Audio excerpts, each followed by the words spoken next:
फसनिया के बिया है मुअतनी हम के डाहे।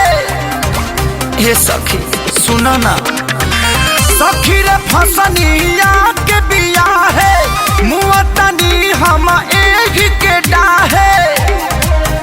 ई तो बिगड़ल मिजाज मन सोखा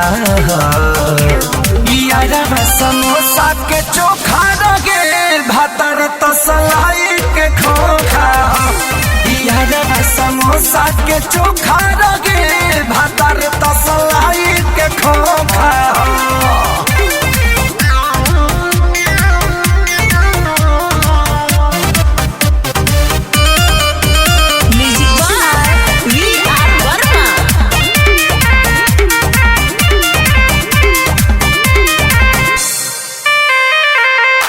ढंग से नयांग एकर कवन गो तरीका करे। एकरा से तो होला न कुछ हमरो के बदनाम करे। ए सखी ढंग से नयांग एकर कवन गो तरीका करे। एकरा से तो होला न कुछ हमरो के बदनाम करे। देह महकेला जैसे कि बोका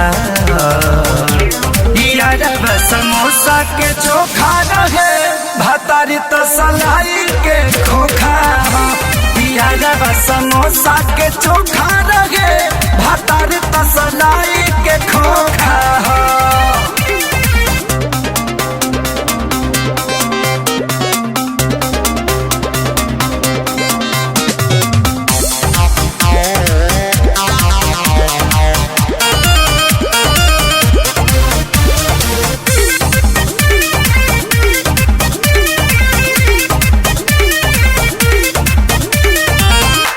अखिलेश विवेक रतन सुन यार हो बड़ी चाटकार रहे खेसरिया के प्यार हो। ए हो अखिलेश विवेक रतन सुन यार हो बड़ी चाटकार रहे खेसरिया के प्यार गो।